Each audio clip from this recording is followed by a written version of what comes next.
Hadirin yang kami hormati, sebagaimana telah disampaikan di dalam undangan bahwasanya hari ini kita akan mengikuti diseminasi modul 1.4, yaitu tentang temanya adalah tentang budaya positif. Untuk itu kita semua tentu sangat membutuhkan informasi ini sebagaimana yang kita harapkan bersama. Sebelum penyajian materi, izinkan saya menyampaikan sedikit pengantar terkait dengan materi yang akan disampaikan oleh penyaji. Pada dasarnya, forum-forum seperti ini sangat penting dan menarik untuk kita ikuti karena banyak sekali informasi yang akan kita dapatkan di dalam seminar-seminar seperti ini.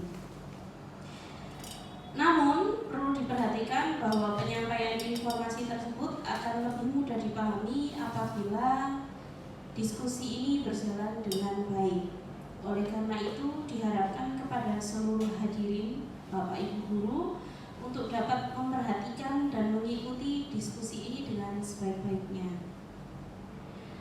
Baiklah, selanjutnya saya sampaikan beberapa ketentuan acara kita, yaitu sebagai berikut. Yang pertama adalah penyampaian materi dari Ibu Siti Khadijah, SPD MM. Beliau adalah calon guru penggerak angkatan ke-7. Dan yang kedua adalah nanti akan dibuka sesi tanya jawab kepada Bapak Ibu guru yang hadir di acara ini. Selanjutnya kami persilakan kepada Ibu Siti Khadijah untuk melantunkan doa agar acara ini berjalan dengan baik. Assalamualaikum warahmatullahi wabarakatuh. Bapak Ibu guru SMA Negeri 1 Medangan yang saya hormati, mari kita bersama-sama menundukkan kepala sejenak. Kita sama-sama mencari ilmu. Mungkin pertemuan ini mari kita buka dengan bacaan basmalah bersama. Bismillahirrahmanirrahim. Semoga apa yang kita lakukan siang hari ini kita mendapat ilmu bermanfaat untuk saya dan bermanfaat untuk Bapak Ibu semua. Terima kasih untuk Ibu Siti Khadijah. Selanjutnya marilah kita simak materi dari modul 1.4, yaitu tentang budaya positif yang akan disampaikan oleh Ibu Siti Khadijah, SPD MM. Kepada beliau kami silakan. Ibu izin berdiri ya.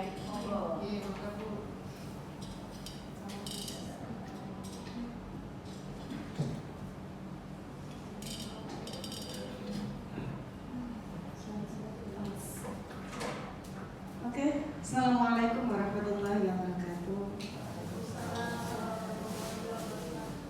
Pertama-tama saya panjatkan rasa syukur kehadirat Allah Subhanahu wa taala yang mana pada siang hari ini saya masih diberi kesempatan untuk bisa melakukan tugas saya sebagai CGP angkatan 7, yaitu diseminasi tentang budaya positif. Yang kedua, tak lupa saya ucapkan banyak-banyak terima kasih kepada rekan guru, Bapak Ibu sekalian yang telah meluangkan waktunya untuk menghadiri undangan saya, yaitu diseminasi modul budaya positif. Bapak Ibu, kita relax aja ya, nyantai ya. Mungkin sebelum saya menyampaikan apa yang sudah saya peroleh di CGP ini, kita ice breaking sebentar aja ya. Setuju ya? Mungkin teman-teman guru ada yang pernah mendengar ini? Kenal Marina? Ya.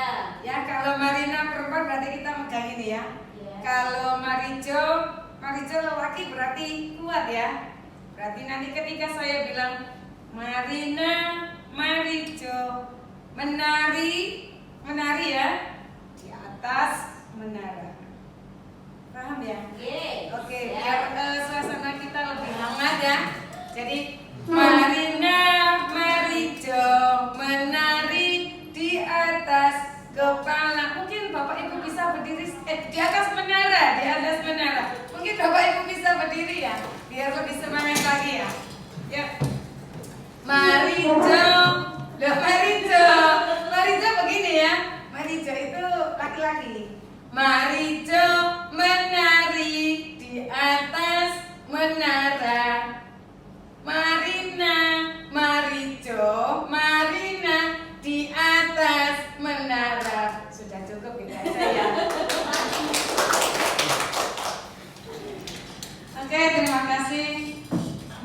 Saya akan bercerita sedikit ke Bapak Ibu guru sekalian, berbagi cerita tentang latar belakang saya mengikuti CGP Angkatan 7 ini. Alhamdulillah saya masih diberi kesempatan itu. Pertama saya nggak pede banget. Jadi ketika ada teman ikut CGP, apa sih CGP itu? Calon guru penggerak yang isunya rumornya kalau siapa yang mau lulus CGP mesti jadi calon kepala sekolah ya. Itu mungkin bisa saya luruskan sedikit. Jadi kalau CGP itu memang nanti suatu saat kepala sekolah itu syaratnya adalah bersertifikasi, sudah sertifikasi. Yang kedua adalah punya sertifikat CGP. Tapi tidak semua lulusan CGP mesti dijamin menjadi kepala sekolah gitu. Tapi saya tidak tahu itu cerita apanya, saya nggak tahu cerita apa tujuannya kepala sekolah atau apa. Saya cuma ingin mencari sesuatu, mencari ilmu gitu saja. Jadi saya coba-coba daftar. Di sana kita mengisi-isi. Mungkin ada yang punya pengalaman gitu ini ya sama ya. Isi setelah nanti berapa bulan baru ada pengumuman, terus ada seleksi lagi yaitu seleksi praktek mengajar. Ya, seleksi praktek mengajar.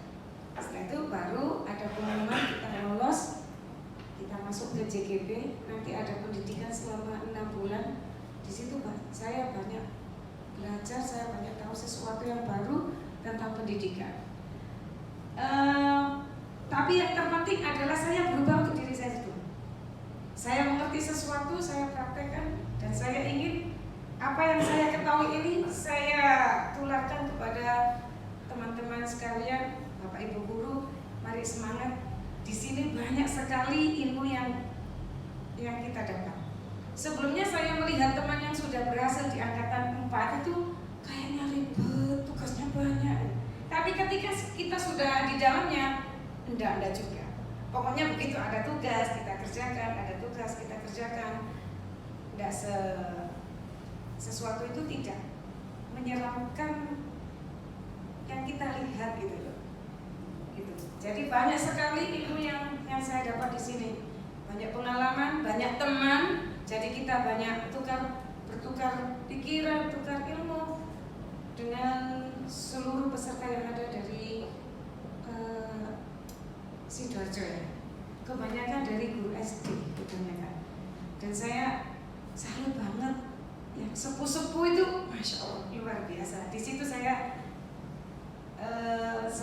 megang benar mutunya CGP, tergerak, bergerak, menggerakkan. Jadi saya tergerak, sekarang ini saya bergerak dan saya ingin bisa menggerakkan. Oke, itu sedikit cerita saya tentang latar belakang saya mengikuti CGP Angkatan 7. Bapak Ibu yang saya hormati,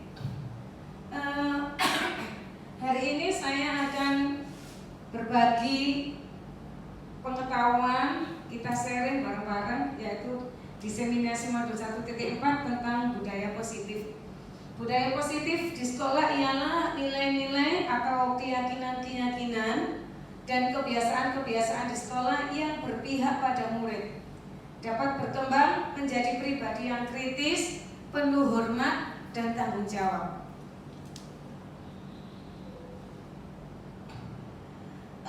Pada kesempatan ini nanti saya akan menjelaskan 6 konsep konsep yang ada menuju ke budaya positif, yaitu pertama tentang perubahan paradigma stimulus respon, yang kedua tentang konsep disiplin positif, yang ketiga tentang keyakinan kelas, yang keempat adalah 5 kebutuhan dasar manusia, yang kelima 5 posisi kontrol, dan terakhir yaitu segitiga restitusi.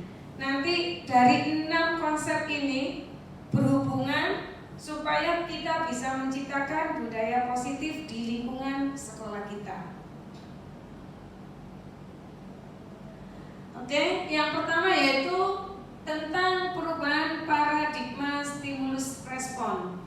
Perubahan paradigma stimulus respon untuk membangun budaya positif, sekolah perlu menyediakan lingkungan yang aman, nyaman, agar murid-murid mampu berpikir, bertindak, dan mencipta dengan merdeka, mandiri, tanggung jawab, tidak ada beban ya. Salah satu strategi yang perlu ditinjau ulang adalah bentuk disiplin yang dijalankan selama ini di sekolah-sekolah kita. Apakah disiplin yang ada pada siswa kita itu sudah melekat dari kesadaran sendiri, motivasi yang timbul dari unsur internal atau masih unsur eksternal? Apa karena takut dihukum atau bagaimana? Jadi dia melakukan sesuatu itu karena rasa takut saja. Ada tip-tip jadi takut, ya. Masih belum ke kesadaran. Jadi mereka masih melakukan dari motivasi yang eksternal. Yang kedua, konsep disiplin positif. Konsep disiplin positif merupakan unsur utama dalam terwujudnya budaya positif yang kita cita-citakan di sekolah. Para guru juga berpendapat bahwa mendisiplinkan anak-anak adalah bagian yang paling menantang dari pekerjaan mereka.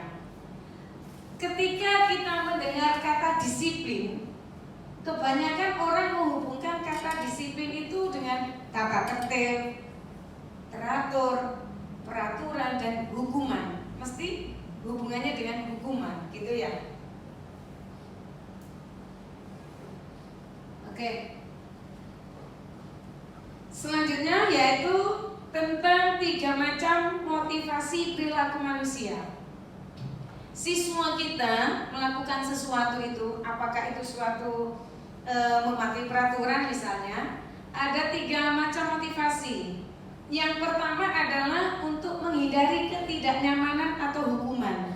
Jadi mereka melakukan mentaati peraturan atau melakukan sesuatu, mengerjakan sesuatu itu hanya untuk menghindari ketidaknyamanan atau hukuman. Mungkin masih banyak kita temui ketika anak mengerjakan tugas, mengerjakan latihan soal itu karena dia takut dihukum. Enggak kerjakan nanti dihukum ini, tidak dapat nilai atau apa. Mereka akan mengerjakan bukan dari dirinya. Bisa jadi mereka pokoknya nyontoh, pokoknya ngerjakan sudah beres. Tapi tidak ada kesadaran dia ingin tahu, dia ingin belajar, gitu. Yang kedua, bisa jadi anak itu mengerjakan sesuatu atau melakukan sesuatu untuk mendapatkan imbalan atau penghargaan dari orang lain. Jadi dia bersemangat supaya dapat penghargaan atau mendapatkan imbalan dari guru ataupun teman atau orang yang dia sayangi atau bagaimana gitu ya. Yang ketiga, motivasi perilaku manusia itu adalah untuk menjadi orang yang mereka inginkan dan menghargai diri sendiri dengan nilai-nilai mereka percaya. Nah, ini target kita. Jadi ini adalah yang pertama dan kedua itu masih motivasi yang bersifat eksternal dari luar, tapi yang ketiga motivasi perilaku manusia ini adalah motivasi yang tumbuh dari diri sendiri. Jadi motivasi yang bersifat internal. Nah, ini yang menjadi target kita, tantangan kita, bagaimana supaya kita bisa membentuk motivasi internal kepada peserta didik kita, anak didik kita atau murid kita yang nantinya tujuan akhir adalah menciptakan profil Pancasila.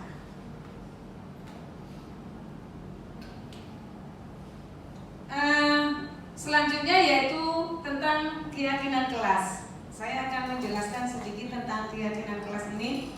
Keyakinan kelas ini nantinya yang akan menjadi alat kita untuk mengontrol kedisiplinan atau kesadaran dari murid-murid kita, ya. Jadi keyakinan kelas ini, saya sudah, alhamdulillah, saya sudah melakukan aksi nyata, sudah melakukan keyakinan kelas ini di 3 kelas, kelas 11 IPS 1, kelas 11 IPS 2, dan kelas 11 IPS 3. Mungkin Bapak Ibu yang mengajar di kelas IPS mungkin sedikit bisa merasakan perubahan dari kedisiplinan, terutama yang saya rasakan di kelas 11 IPS 1, 11 IPS 3 nih Bu, karena ya kelas 11 IPS 3 sudah agak berubah karena kebetulan wali kelasnya saya sendiri, jadi melakukan keyakinan kelas itu berlaku untuk semua mata pelajaran.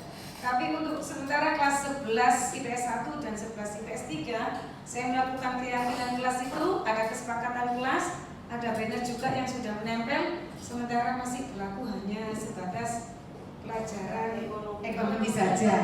Karena saya masih belum punya kekuatan untuk bisa menerapkan ke semua mapel gitu. Tapi saya punya keyakinan kalau anak sudah punya kebiasaan sedikit, saya punya keyakinan nanti akan terbentuk, akan menjadi suatu kebiasaan, terwujud menjadi motivasi yang motivasi internal ya, motivasi internal. Oke, keyakinan kelas bersifat lebih abstrak daripada peraturan yang lebih rinci dan konkret. Yang kedua, keyakinan kelas berupa pernyataan-pernyataan universal. Yang ketiga, pernyataan keyakinan kelas senantiasa dibuat dalam bentuk positif. Jadi misalnya tidak boleh terlambat itu kita pakai bahasa mengikuti pelajaran tepat waktu.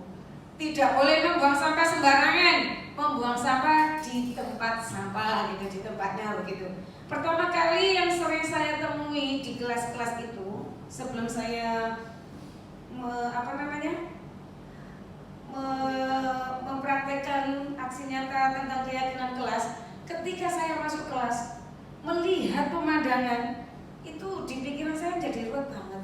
Banyak sekali botol, tempat minum, sampah di meja. Mungkin Bapak Ibu merasakan seperti itu kalau di kelas-kelas. Jadi botolnya ditaruh di meja-meja itu kurang rapi gitu loh. Jadi saya gimana ya caranya ya?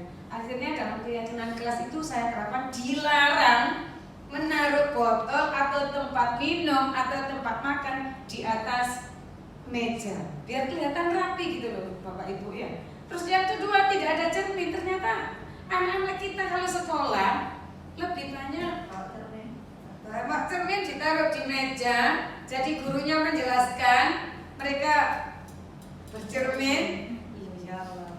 Ya itu yang menjadi PR bagi saya, bagaimana supaya mereka tidak lagi melakukan hal itu. Sama nggih Bapak Ibu kalau di kelas ketika ngajar juga menemui hal yang sama ya? Oke. Yang keempat, keyakinan kelas hendaknya tidak terlalu banyak sehingga mudah diingat dan dipahami oleh semua warga kelas. Jadi saya ketika aksi nyata itu praktek ke anak-anak, semua siswa saya beri kertas, mereka menulis satu keyakinan, satu kesepakatan. Setelah itu nanti baru digolongkan.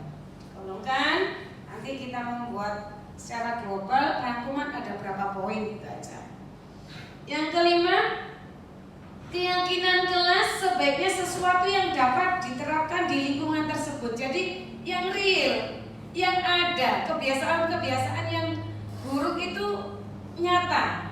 Jadi yang bisa dilakukan di kelas itu, ya seperti contohnya tidak tidur ketika pembelajaran, membuang sampah di tempatnya. Karena terkadang anak-anak kita ikuti pelajaran mesti gini Bu, sambil tidur di bangkunya. Saya memberi contoh, anak-anak coba tempatkan perasaan kalian ketika saya mengajarnya juga pakai tidur. Jadi saya pernah praktek menjelaskan sambil tidur. Gini anak tertawa semua ini. Doa enak ibu loh ya, zaman protes kan. Coba sekarang saya juga begitu ketika saya menjelaskan anak-anak terkadang kan tidur begini bu. Nah, itu perlahan sudah mulai berkurang. Selanjutnya, semua warga kelas hendaknya ikut berkontribusi dalam pembuatan keyakinan kelas lewat kegiatan curah pendapat. Nanti saya ada videonya. Saya sempat merekam ketika saya menyusun keyakinan kelas di kelas 11 IPS 2. Semuanya saya rekam Bapak Ibu, cuma saya pilih yang IPS 2. Selanjutnya, bersedia meninjau kembali keyakinan kelas dari waktu ke waktu. Pertama-tama perlu diciptakan dan disepakati adalah keyakinan-keyakinan atau prinsip-prinsip dasar bersama warga kelas. Jadi nanti ada konsekuensinya ketika salah satu dari warga kelas itu tidak melaksanakan kesepakatan kelas atau keyakinan kelas itu, maka ada konsekuensinya yang harus mereka lakukan. Dan yang menjadi pemantau adalah seluruh warga kelas yang ada di situ. Akhirnya mereka sama-sama ketika ada yang melanggar mengingatkan akhirnya mereka bisa melakukan kesepakatan yang sudah disepakati bersama. Jadi CCTV-nya, istilahnya CCTV-nya adalah ya mereka sendiri, bukan lagi saya sebagai pengajar, bukan, tapi mereka sendiri. Nanti ada konsekuensinya. Kebetulan di kelas yang saya ajar itu konsekuensinya adalah ketika mereka tidak melakukan kesepakatan kelas, mereka harus menyapu kelas selama 2 hari berturut-turut. Oke, ini sebagian contoh dari keyakinan kelas yang sudah saya bentuk di kelas 11 IPS 1, 2, dan 3. Bisa Ibu lihat, itu setiap kelas tidak sama karena mereka punya hampir sama. Mereka punya curah pendapat sendiri-sendiri. Jadi di kelas 11 IPS 1 itu tidak boleh terlambat saat pelajaran, tertib guru saat guru menjelaskan pelajaran, piket sesuai jadwal, membuang sampah pada tempatnya, tidur, tidak boleh tidur, dilarang tidur saat pembelajaran, tidak ada botol kosong dan cermin di atas meja. Kalau yang tidak ada botol kosong dan cermin di atas meja ini kayaknya berlaku di semua kelas, karena yang saya temui memang begitu. Kelas IPS itu IPS Bu ya, IPS, kebetulan saya ngajar IPS Bu. Mungkin anak IPA tidak seperti itu ya. IPS itu selalu ada cermin Bapak Ibu, kadang ada sisir, bahkan kemarin terakhir itu ada minyak wangi lagi ini. Abdul Jahat kemana? 11 IPS 1 Jahat, tidak masuk Bu.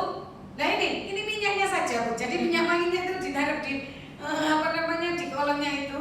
Jadi mereka itu sekolah itu gimana ya?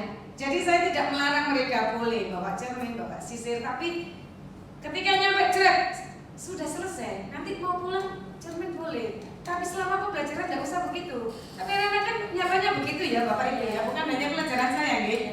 Kalau untuk olahraga mungkin tidak pernah menemui itu mungkin ya karena di lapangan. Tapi kalau Bapak punya kesempatan masuk kelas, coba saran Bapak keliling atau beroperasi, banyak sekali cermin-cermin yang di atas meja. Terus yang membuat kelihatan ruwet itu yaitu loh botol-botol minum itu loh Bu. Coba nanti Ibu, kalau untuk botol minum bukan hanya anak IPA, hanya IPS, IPA juga begitu. Jadi kurang rapi, dilihat itu kurang sip dipandang. Ini kan mempengaruhi mindset pembelajaran, kan mempengaruhi. Kalau bersih itu kan anak belajar itu lebih nyaman gitu, lingkungannya lebih nyaman. IPS 1 bersikap sopan santun dan saling menghargai. Untuk IPS 2 sama Tidak ada yang meletakkan botol dan cermin di atas meja, membuang sampah pada tempatnya, tidak boleh terlambat dalam mengikuti pembelajaran, tidak boleh tidur di kelas saat pembelajaran, mengikuti pembelajaran dengan tenang. Untuk IPS 3 semuanya hampir sama, Bapak Ibu. Tidak boleh terlambat dalam mengikuti pembelajaran, tidak ada meletakkan botol dan cermin di atas meja, membuang sampah pada tempatnya, tidak merusak atau mengambil barang orang lain. Ini kasus ini khusus spesial di kelas 11 IPS 3. Mereka itu bahasa kita guyonannya itu suka menyembunyikan, ya. Jadi kemarin itu sempat kita pulang sampai sore banget, ada HP-nya yang hilang. Jadi ternyata disembunyikan, lupa, tidak dikasih tahu sampai jam 5 baru ketemu. Jadi ini sudah menjadi kesepakatan, tidak merusak atau mengambil barang orang lain. Kadang anak IPS itu kan iseng gitu loh, terutama IPS 3. Ada yang ngajar IPS 1, 2, 3 nih, Putri 1, 2, 3 ya. Itu yang paling jahil itu IPS 3 Bapak. IPS 3 ini harusnya bukan menjadi seorang IPS, harusnya menjadi sekolah sekolah khusus atlet, karena di sini ada atlet semua. G-nya dipegang oleh atletnya. Yang kelima, mengikuti pembelajaran dengan tenang. Terakhir, menjaga kebersihan dan ketenangan kelas. Oke, masih semangat ya Bapak Ibu ya. Oke. Yuk, SPG sebentar aja biar nggak ngantuk. Kayaknya nanti ini jam-jam rawan untuk ngantuk memang ya. Kita belajar tepuk aja ya. Nggak usah begini, nggak apa-apa ya. Ya, kita tepuk aja. Nah, tepuk 1, tepuk 2, 3. Saya kan bilang 3, nggak tepuk. Ya, saya kan bilang 3, nggak tepuk 3 kan begitu ya. Tepuk 3, tepuk 1, tepuk 2, 1. Ya, terima kasih. Oke, selanjutnya yaitu saya akan menjelaskan tentang 5 kebutuhan dasar manusia. Ini yang menjadi dasar orang itu bertingkah laku untuk memenuhi kebutuhan. Kebutuhan itu segala sesuatu yang dibutuhkan manusia untuk mencapai kesejahteraan. Itu yang disebut kebutuhan. Jadi 5 kebutuhan dasar manusia ini, yang pertama adalah kebutuhan untuk bertahan hidup. Sebagai makhluk sosial, jelas semua membutuhkan untuk bertahan hidup. Ini berarti kebutuhan secara fisik ya. Contohnya adalah ya rumah, makan, kesehatan, itu kebutuhan untuk bertahan hidup.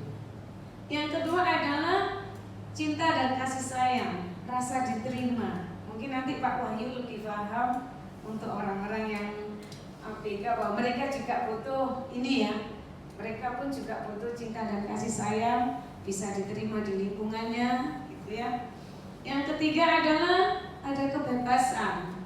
Kita butuh kebebasan untuk berkreasi, untuk berpendapat, untuk mencoba sesuatu yang baru. Itu merupakan kebutuhan.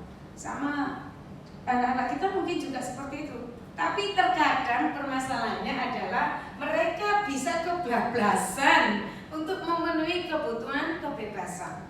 Nah, disitulah fungsi kita nanti bisa mengontrol anak didik kita supaya tidak berlebihan melakukan itu dengan 5 posisi kontrol nanti yang akan saya jelaskan di belakang.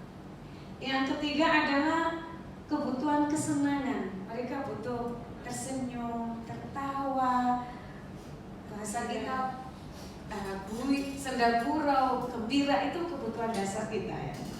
Yang kelima adalah penguasaan. Penguasaan di sini bukan berarti aku harus jadi raja, itu bukan. Penguasaan itu mereka bisa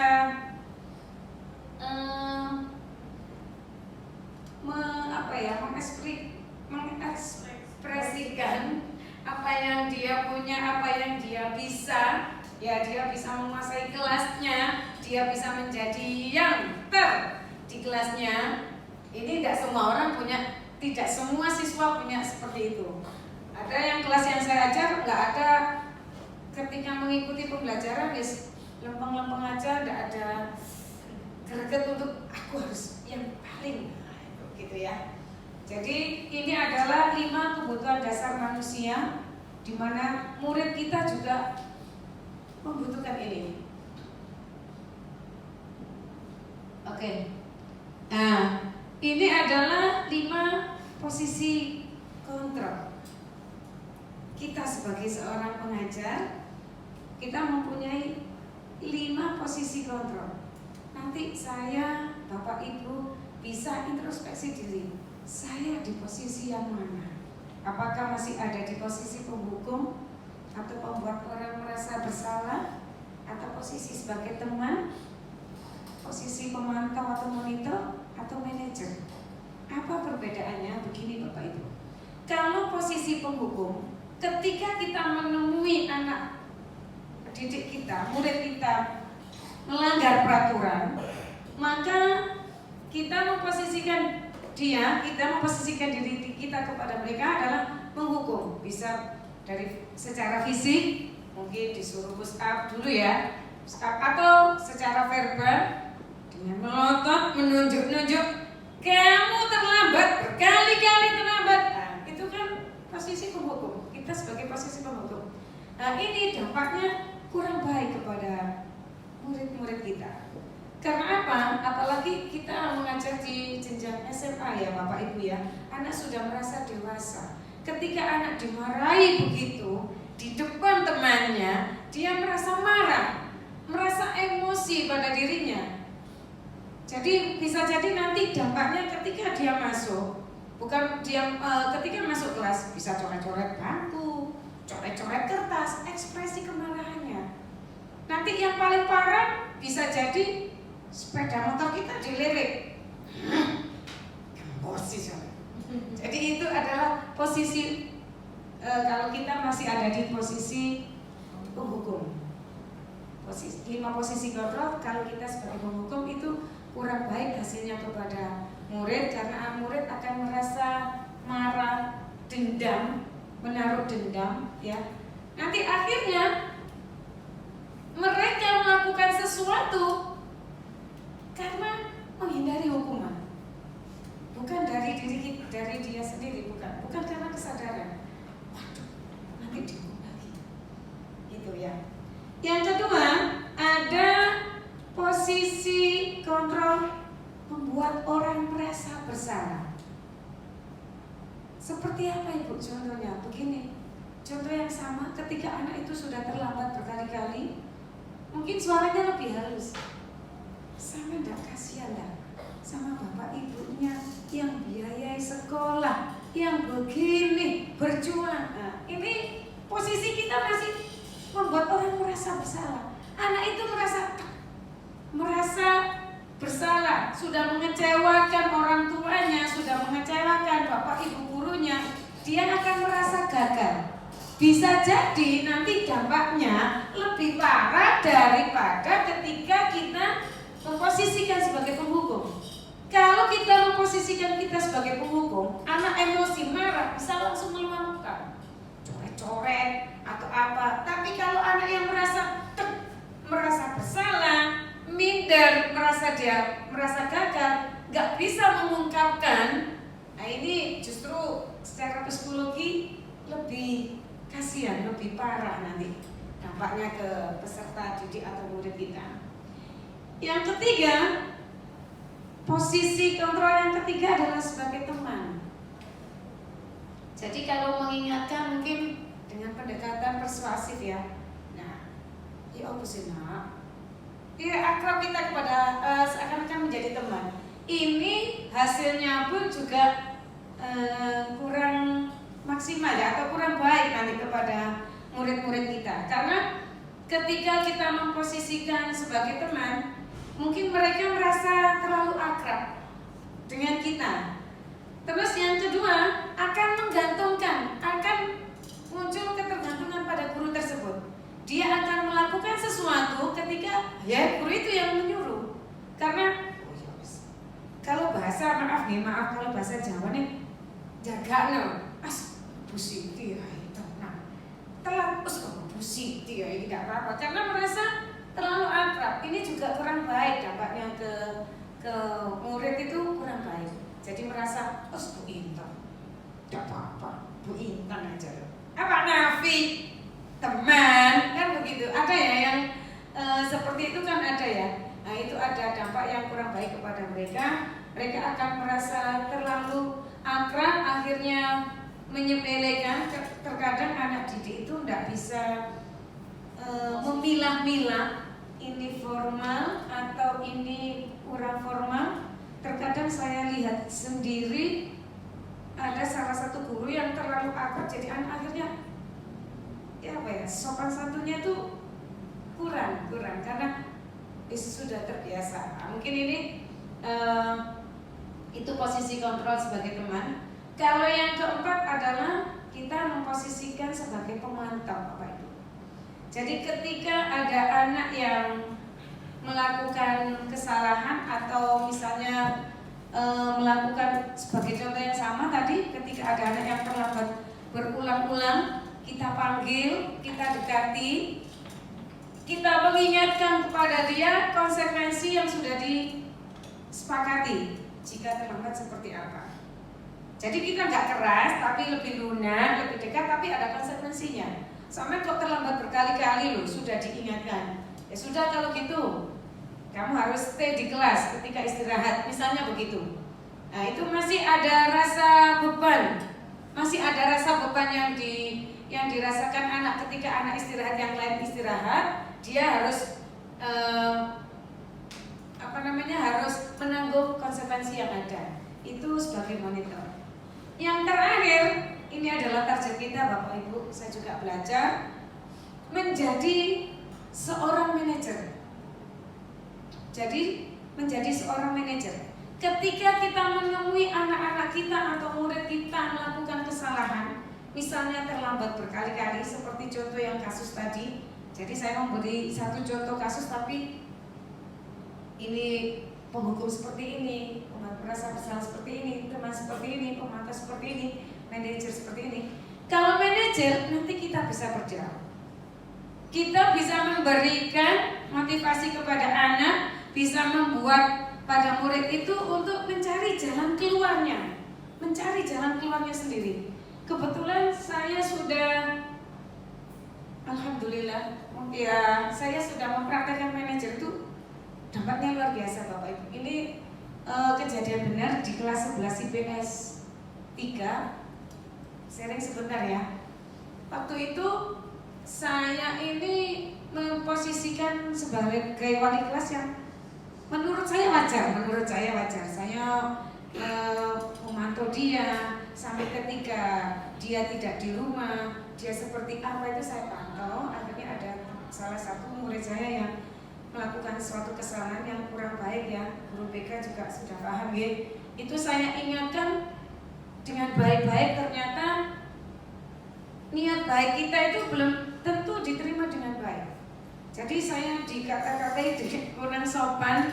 Jadi saya terima kasih. Akhirnya saya ke kelas IPS 3, saya minta maaf kalau selama ini saya terlalu memperhatikan atau terlalu mengurusi yang berlebihan. Saya minta maaf. Saya kembalikan lagi ke kelas IPS 3, terserah kalian seperti apa begitu.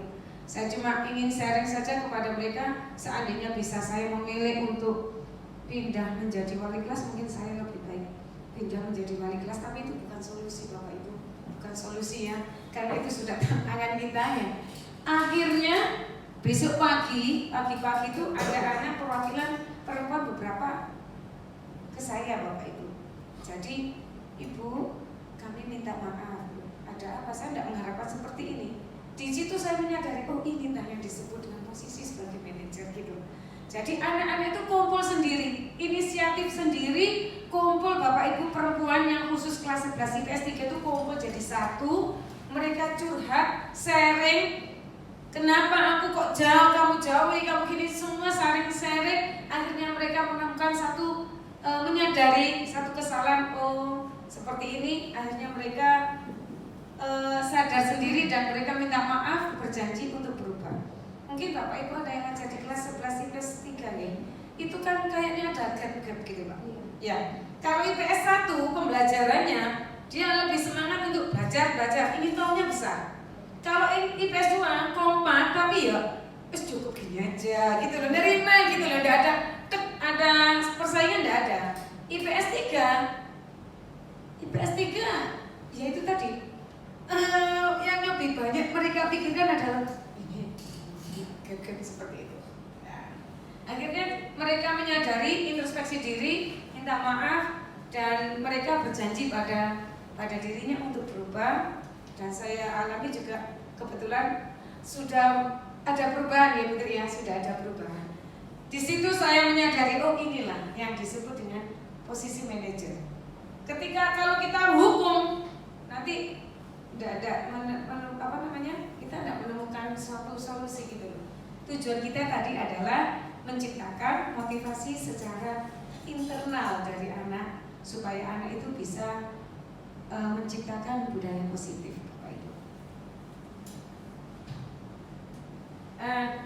Untuk bisa kita supaya kita bisa menjadi posisi kontrol sebagai manajer, nanti kita menggunakan segitiga restitusi, yaitu proses menciptakan kondisi bagi murid untuk memperbaiki kesalahan.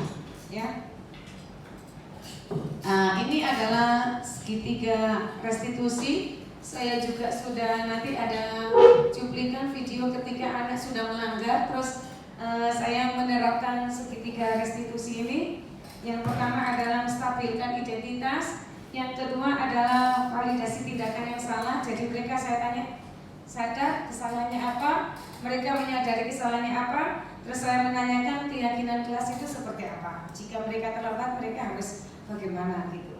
Ini adalah segitiga restitusi supaya kita bisa mempraktekkan, bisa kita berperan menjadi seorang manajer pada pembelajaran. Oke Bapak Ibu, itu adalah 6 konsep yang sudah saya sampaikan ke Bapak Ibu semua. Dari 6 konsep itu saya ingin menjelaskan alurnya, hubungannya, interaksi antar 6 konsep itu adalah yang pertama, kebutuhan dasar manusia. Kita memahami dulu apa yang menjadi kebutuhan dasar manusia, apa yang menjadi kebutuhan dasar anak didik kita. Setelah itu kita mengetahui 3 motivasi perilaku anak didik kita, murid kita. Apa ya? Setelah itu ketika anak-anak mengekspresikan perilakunya untuk memenuhi kebutuhan itu, kita adalah posisi kita di sini sebagai kontrol bagi mereka. 5 posisi kontrol tadi bisa menghukum, bisa membuat orang merasa bersalah, bisa sebagai teman, bisa memantau, dan yang terakhir adalah harapan kita adalah kita bisa menjadi seorang manajer dalam pembelajaran itu. Untuk bisa mewujudkan itu, maka yang menjadi alat adalah keyakinan kelas yang sudah kita bentuk. Terus kita menggunakan segitiga restitusi. Pada akhirnya kita bisa menciptakan disiplin positif pada murid-murid kita. Dan tidak lupa, semua ini adalah pertama kita harus memulai pada diri kita sendiri, baru kita bisa menularkan kepada anak didik kita, karena kita sebagai panutan bagi mereka.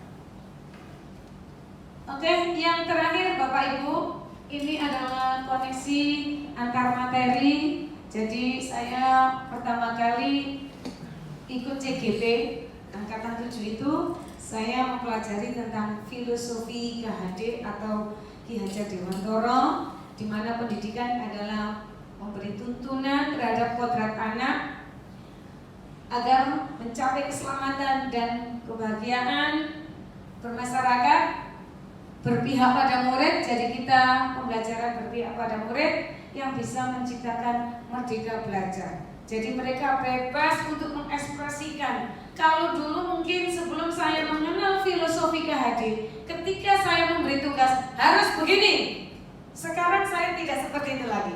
Ketika ada tugas silakan mengekspresikan tugas kalian, silakan. Pakai ini boleh, pakai ini boleh, ini boleh. Yang penting tujuan kita adalah anak itu mengerti sesuatu dengan ekspresi mereka, jalan mereka masing-masing. Kalau dulu kan kita masih harus begini, buat PPT bentuknya harus begini. Sekarang saya membebaskan mereka, silakan mereka berkreasi, mereka punya ide, punya inovasi. Ini contoh pada diri saya ketika saya memberi tugas, boleh pakai misalnya buat PPT ya atau apa, PPT boleh, Canva boleh, video boleh, terserah. Mereka berinovasi gitu ya. Jadi mereka merdeka belajar, bukan merdeka mengajar, merdeka belajar. Terus ada nilai dan peran guru penggerak, yaitu kepemimpinan pembelajaran, coach bagi guru lain, kepemimpinan murid, menggerakkan komunitas praktisi. Terus untuk nilai guru penggerak itu ada mandiri, reflektif, kolaboratif, inovatif, berpihak pada murid. Ini PR saya, PR Bapak Ibu semua, bagaimana kita bisa mandiri, reflektif, berkolaboratif, bisa bekerja sama, berinovatif, dan berpihak pada murid. Dari ketiga ini, apa yang sudah saya pahami dari filosofi, nilai dan peran guru penggerak, ada visi guru penggerak, ini menjadikan satu kesatuan untuk menciptakan budaya positif yang nantinya dari budaya positif ini kita bisa mewujudkan visi sekolah yang sudah ditentukan. Oke, itu tadi paparan saya, yaitu diseminasi tentang budaya positif. Terima kasih. Waktu saya berikan ke moderator untuk sesi tanya jawab.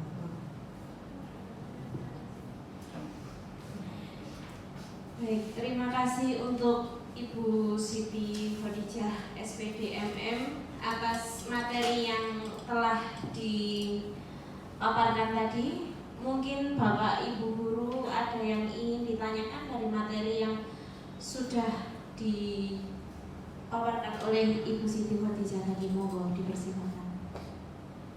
Kita sharing aja enggak apa-apa. Kita sama-sama belajar ya. Kalau gitu saya sendiri yang bertanya Ibu. Baik, ya, terima kasih waktunya. Jadi gini, tadi kan dikatakan bahwa untuk kedisiplinan siswa tadi kan ada yang namanya keyakinan gitu. Keyakinan. Ya, keyakinan. Nah, secara teknis sendiri, niku itu untuk keyakinan kelas itu apakah harus ditulis ataukah bisa hanya disepakati kelas secara lisan atau bagaimana? Yang pertama. Lalu yang kedua, jika tadi untuk masalah kedisiplinan, untuk siswa itu ketika awalnya yang namanya kedisiplinan kan bentuknya pembiasaan gitu. Jadi kalau misalkan kepembiasaan, biasanya untuk pertama kali melakukannya itu kan mungkin ada yang lupa atau ada yang memang agak gablek tidak mau melaksanakan. Nah itu apakah kesepakatan untuk hukuman atau punishment-nya itu bisa dalam bentuk apa saja? Apakah sama sekali tidak boleh ada hukuman fisik, ngapunten, seperti push up atau lari atau hal-hal semacam itu, apakah diperbolehkan atau tidak? Apakah hanya hukumannya atau punishment-nya, apakah hanya kesepakatannya seperti menyapu atau kesepakatan yang lebih istilahnya itu lebih bisa diterima anak-anak atau bagaimana? Lalu yang ketiga wadah itu. Lalu yang ketiga, budaya positif sendiri itu kan ini lingkupnya tadi yang dijelaskan itu adalah lingkup di kelas. Nah, itu apakah nantinya itu bisa ditularkan anak-anak yang sudah melakukan pembiasaan budaya positif itu tadi, bisa enggak Bu ya ditularkan ke kelas lain? Maksudnya dari anak-anak sendiri itu menularkan ke kelas lain gitu. Itu memungkinkan atau tidak Ibu? Seperti itu nih. Terima kasih. Kurang ya Ibu ya. Saya ada sedikit lupa ini yang mau saya putar ke Bapak Ibu semua. Ini adalah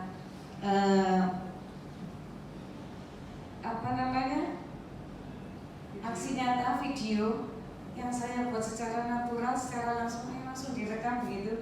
Ini adalah keyakinan kelas yang dibentuk di kelas 11 IPS 2.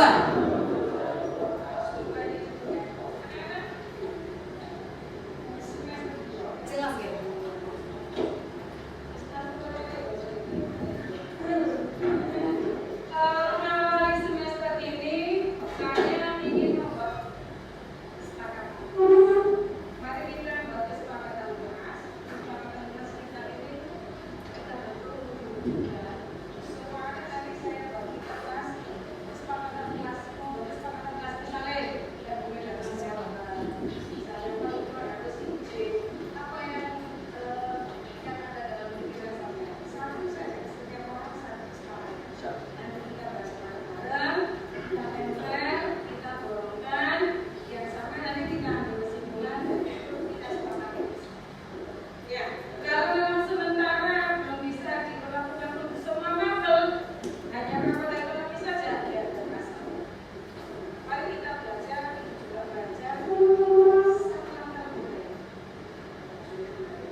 Nanti setelah ada kesepakatan ini Bu, konsekuensinya kita musyawarah.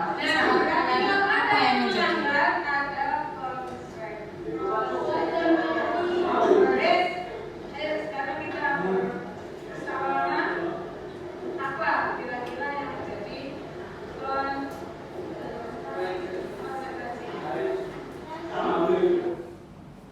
Itu tadi video saya ketika saya melakukan kesepakatan kelas. Jadi konsekuensinya adalah anak menyapu 2 hari berturut-turut sendiri.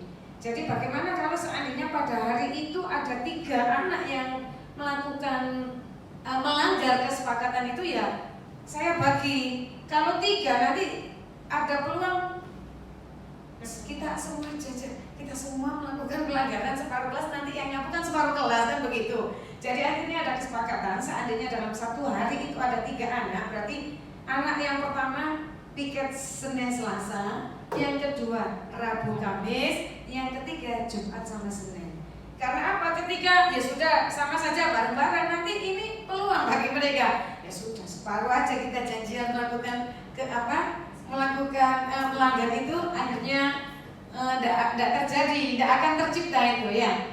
Terus ini adalah review dari anak setelah atau refleksi ya, review ya, setelah mereka menerapkan kesepakatan kelas. Ini kebetulan punyanya kelas 11 IPS 1. Kita semua kenal sama Afan ya, Bapak Ibu.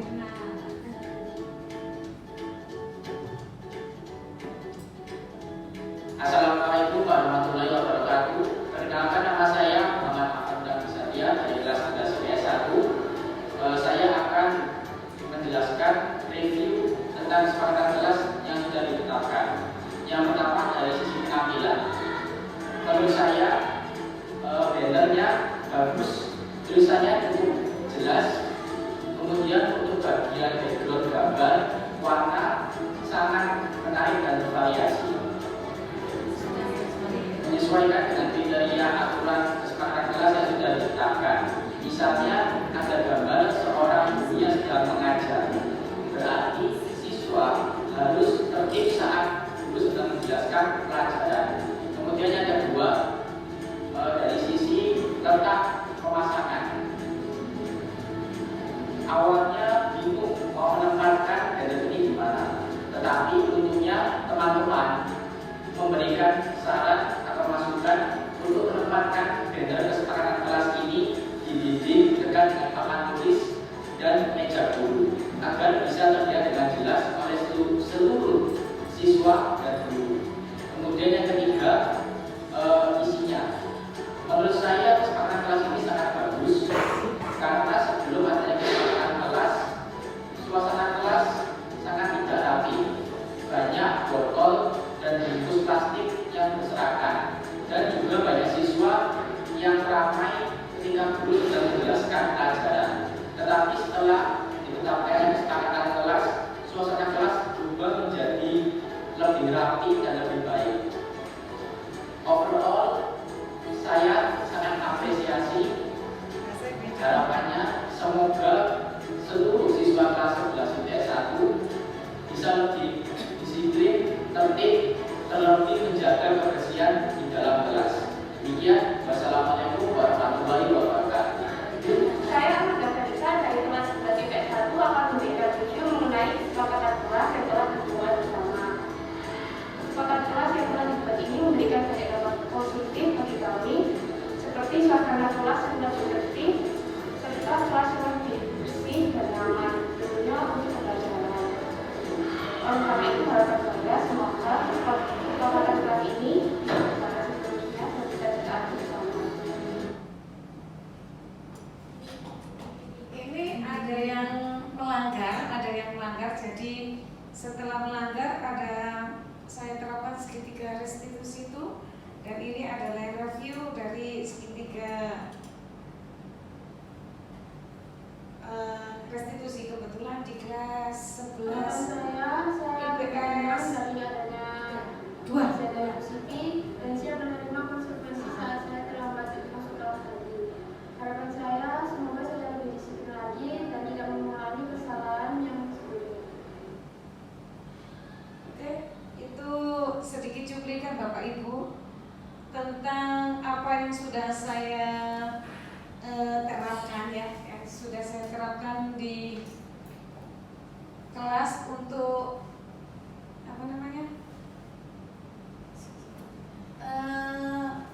budaya positif ya. Oke, untuk pertanyaan selanjutnya yaitu digabung saja ya. Apakah boleh kita memberi hukuman secara fisik atau verbal? Tadi saya sudah menjelaskan di sini, ketika kita memposisikan kita sebagai penghukum, nah itu dampaknya kan masing-masing.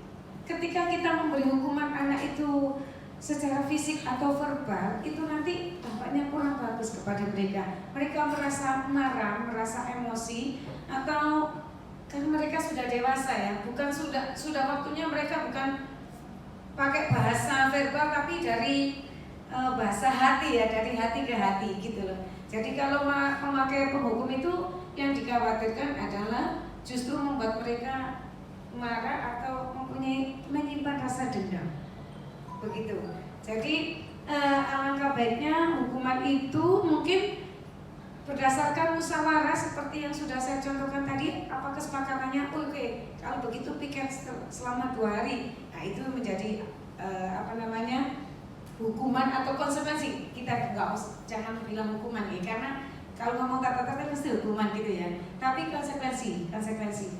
Kalau kita memberi konsekuensi kepada mereka, berarti kita bisa menjadi seorang manajer ya. Terus apakah budaya itu hanya bisa diterapkan di satu kelas saja? Yang kita harapkan ketika anak itu sudah muncul motivasi secara internal, insya Allah dimanapun dia akan melakukan kedisiplinan, melakukan budaya positif. Jadi tidak hanya terbatas di sekolah, di rumahnya, ketika dia ingin menjalankan kewajibannya sebagai seorang hamba sholatnya. Jadi bukan hanya nggak usah takut karena dihukum orang tua, atau mungkin karena aku sholat biar dikasih hadiah sama orang tua, bukan, tapi karena kesadaran diri. Iya, ini adalah kebutuhan saya, begitu. Kalau bukan hanya di kelas saja, apakah bisa Bu nanti budaya positif itu bisa menularkan ke yang lain? Saya punya keyakinan bisa.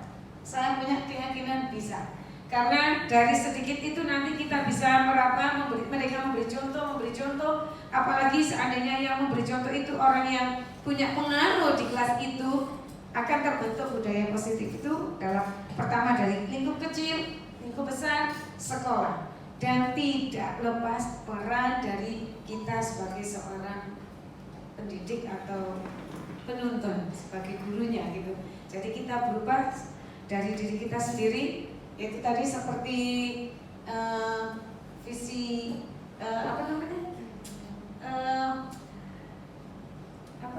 Bu? Anunya CGP itu apa?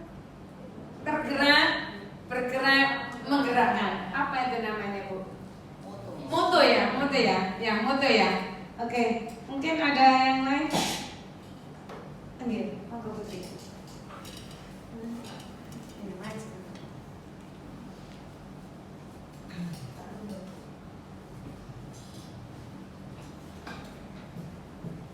Terima kasih Bu Siti Kopijan. Saya tergerak ya, untuk mendisiplinkan siswa itu. Contohnya di sini saja, contohnya ini. Hukuman sebenarnya kami itu sudah dari yang paling rendah sampai yang paling tinggi. tapi dengan hukuman yang berat itu pancet mulai dari yang menulis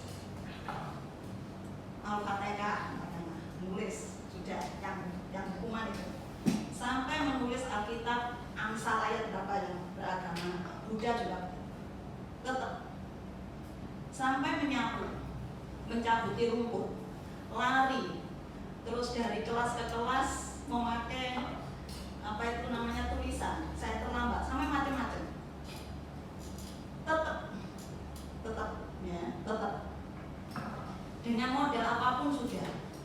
Sampai dulu masuk 6:30, sekolah ini di SMA Gedangan tuh masuk jam 6.30 tuh pernah. Sampai sekarang sampai jam 7. Sampai jam 7. Tapi tetap saja. Dari sekolah tidak zona sampai sekolah zona tetap seperti itu. Tetap seperti itu. Ya, sampai barangkali yang di depan tuh kalau nggak tahan mentalnya tuh blenger, lihat anaknya tuh blenger. Ya, pernah dipasang beberapa, ini suka blenger. Beberapa itu blenger juga, karena hanya yang terlambat itu saja. Ya. Ini yang menjadi pertanyaan saya. Yang menjadi saya sendiri ini sebenarnya contoh, ya, ada contoh, ada model, ada role di situ. Kalau menyuruh berangkat pagi tutup sekian, ya harus ya, harus namanya tutup 6:30, harus 6:30. Jam 7 kurang seperempat, jam 7 kurang seperempat. Jadi tidak ada istilah kasihan dan apa mamanya, tidak ada suara enter tidak pakai.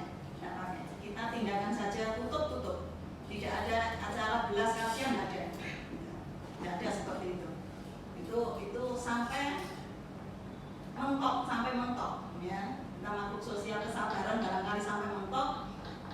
Jangan sampai tidak direken, tapi jangan sampai tidak direken.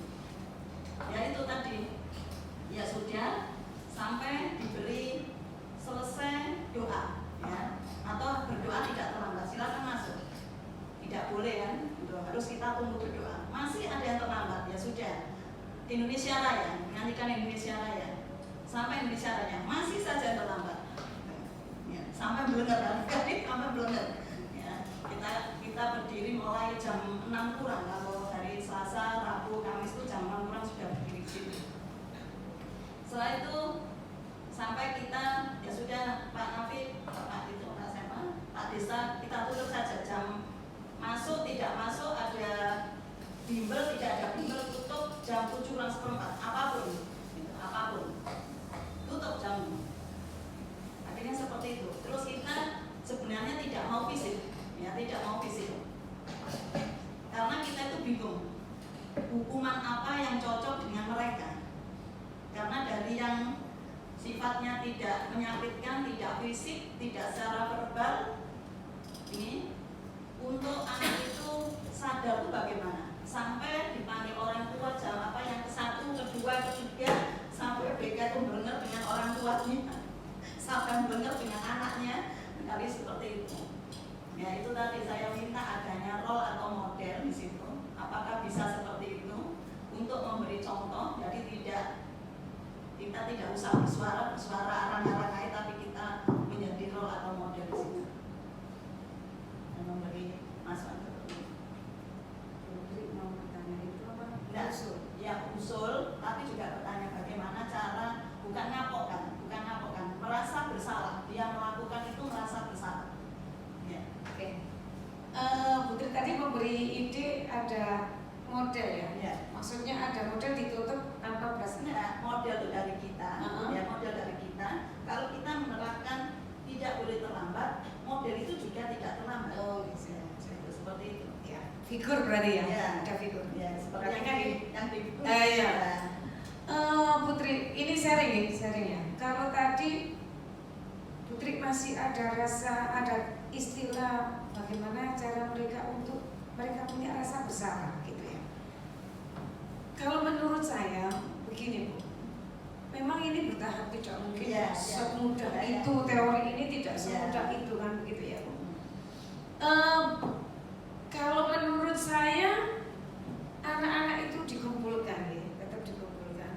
Bagaimana mereka itu kembali lagi kita belajar untuk berperan sebagai seorang manajer, di mana mereka itu kita bisa mengembalikan tanggung jawab pada murid yang sudah melakukan kesalahan, terus jalan keluarnya seperti apa. Contoh lagi Bapak Ibu, ini contoh Bu. Ketika kemarin sore HP anak saya hilang, tidak ketemu, saya sudah ke grup, kembali semua. Kalau nggak kembali urusan dengan ibu, ada CCTV. Akhirnya kembali. Tapi saya masih belum menemukan ini cara manajer seperti apa gitu. Saya masih mengumpulkan saja.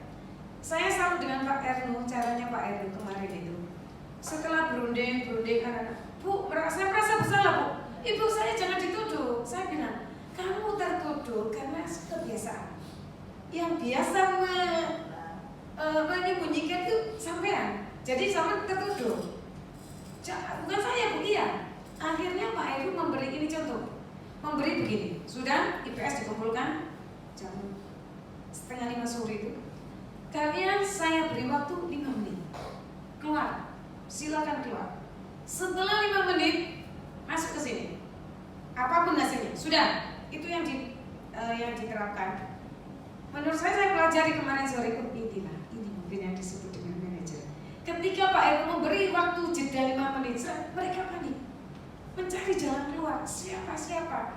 Tanggung jawabnya apa? Jalan keluarnya bagaimana? Akhirnya mereka berunding, menghubungi teman satu-satu.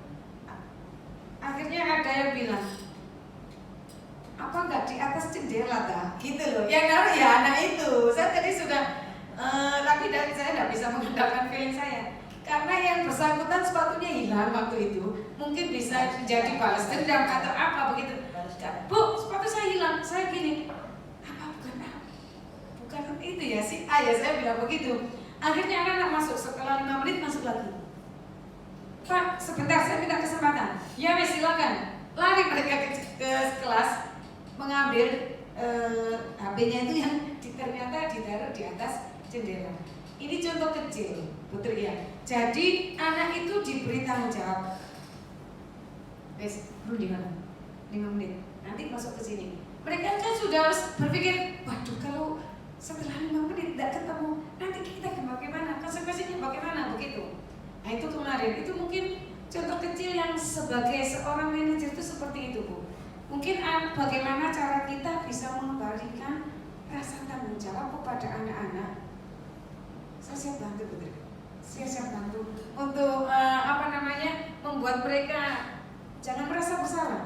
Kalau merasa bersalah nanti kasihan. Tapi mereka punya tanggung jawab. Bagaimana caranya kita bisa membalikan rasa tanggung jawab itu kepada anak-anak dan mereka tahu jalan keluarnya seperti apa. Itu PR saya nih Putri. PR kita semua Bapak Ibu, PR kita semua. Karena memang ya kita tahu yang terlambat kan juga itu saja. Sebetulnya ini berarti kan targetnya sudah pasti. Kita tidak mau milah-milah lagi, tidak mencari. Nah ini tinggal aja kita mencari jalan keluar besok. Saya bantu, insya Allah saya bantu. Mari kita bersama-sama mewujudkan ini. Paling tidak berkurang saja target kita, berkurang saja. Wah, kan begitu ya. Nah jadi bagaimana cara itu kita bisa menjadi seorang manajer? Anak itu diberi tanggung jawab. Bukan lagi hukuman kamu begini. Terkadang memang kalau suruh lari berkali-kali itu menurut saya kalau untuk Fikra biasa, untuk Ferry biasa karena atlet Bu, suka popo itulah biasa sekolah gitu loh. Tapi coba kita mencari lagi bagaimana nanti kita cari cara bisa membalikan tanggung jawab kepada anak-anak dan mereka bisa mencari jalan keluarnya sendiri. Gitu Putri ya. Mungkin ada yang lain? Kalau tidak ada, terima kasih banyak atas waktu yang sudah Bapak Ibu luangkan. Harapan saya bisa menumbuhkan semangat kepada Bapak Ibu guru untuk mencari ilmu. Mari kita sama-sama mencari ilmu dan berbagi. Kita bisa selangkah lebih baik, tidak jalan di tempat. Bapak Ibu ya, harapan saya semoga apa yang saya sampaikan bermanfaat untuk saya dan bermanfaat untuk Bapak Ibu semua.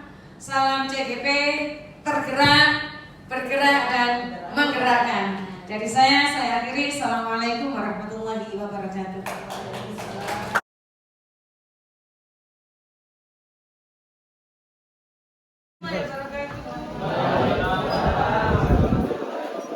Semoga ini cukup ya. Anak-anak, semester 2 ya, sudah dimulai. Terus natural kali ya, bahasa mengawali semester ini, saya ingin membuat kesepakatan kelas. Mari kita buat kesepakatan kelas. Kesepakatan kelas kita ini kita bentuk untuk diwujudkan. Semua anak nanti saya bagi kertas kesepakatan kelas, membuat kesepakatan kelas. Misalnya tidak boleh datang terlambat, misalnya kalau keluar harus izin. Apa yang ada dalam pikiran sampai satu saja, setiap orang satu kesepakatan. Nanti kita bahas bareng-bareng, kita tempel, kita golongkan, yang sampai nanti kita ambil kesimpulan dan itu kita sepakati. Ya, kalau memang sementara belum bisa diperlakukan untuk semua mapel, hanya mapel ekonomi saja, ya tidak masalah. Mari kita belajar, ibu juga belajar, satu langkah lebih baik dari kemarin. Maju dikit, masih ke akhir, daripada jalan di. Setuju? Nanti apa yang sudah menjadi kesepakatan kelas, kalau sudah disepakati, maka itu menjadi keyakinan kelas. Ini ilmu baru yang saya dapat. Biasanya ada manfaatnya yang ikut bimbingan, ikut pelatihan menjadi guru penggerak. Ya, sekalian aku dapat sampai dapat. Oke? Kalau kesepakatan kelas sudah disepakati menjadi suatu keyakinan kelas, berarti nanti siapapun yang melanggar keyakinan kelas, berarti ada konsekuensinya. Apapun nanti kita bermusyawarah apa yang menjadi konsekuensinya ya. Kemarin secara nggak langsung hanya untuk contoh saja, kemarin 2 orang ini ya yang melanggar kesepakatan kelas ya Pak. Boleh datang kenapa ada apa? Ada pertanyaan? Nggak ada. Tulis ya, apa yang kesepakatan? Punya.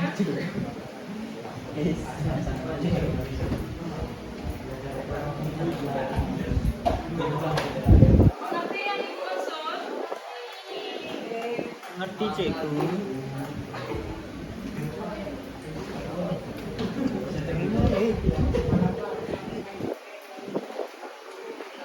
Ya, gimana nih? Nah, sini. Ayo apa? Ayo. Satu.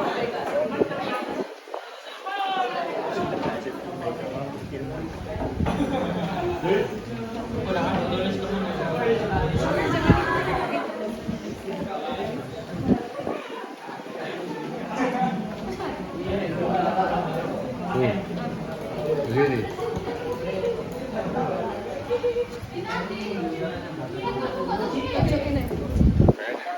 Kasihan. Kayak sih. Biarkan natural. Ini bukan ya? Bukan ya? Dokumen kita. Ukur apa?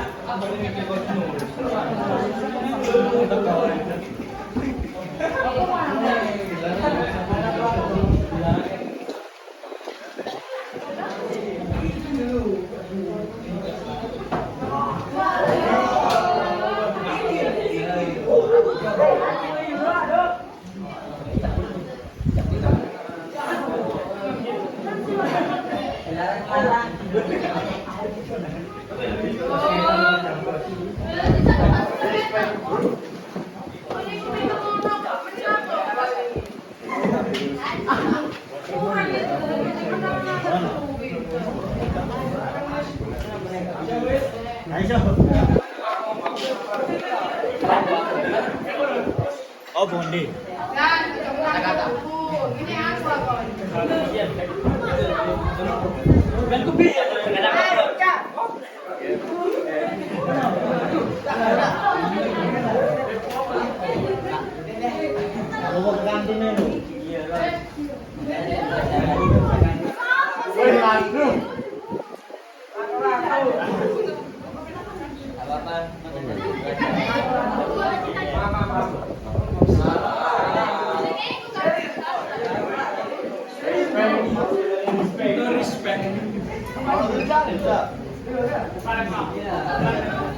Berapa, Dang? Dang.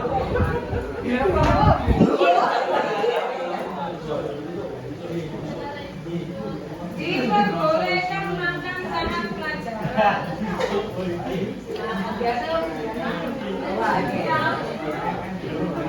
Tidak boleh membuang sampah.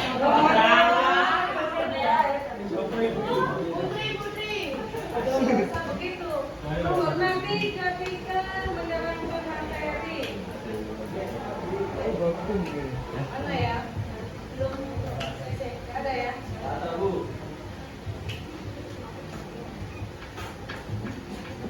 Tidak boleh ke kantin saat diusui. Tidak boleh di mana ya? Tidak apa-apa, Bu. Makan ya, termasuk makan ya. Kantin Ya. nongkrong. Mana tadi makan? Bu, nggak apa-apa ya, Bu. Tapi tidak boleh berkata materi. Dilarang buang sampah ini. Saya, nanti saya bandingkan sesudah. Tidak ada tempat minum, botol kosong di atas meja.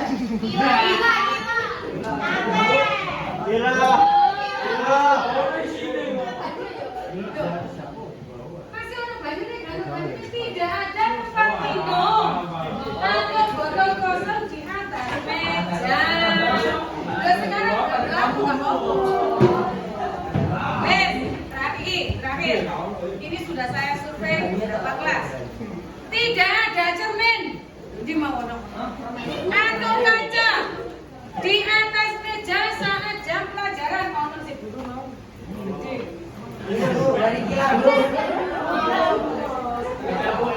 Dari kira, Bu. Montung. Dari kira.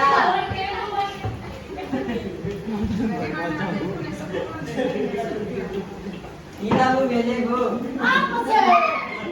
Kayaknya barang bunyi, Bu.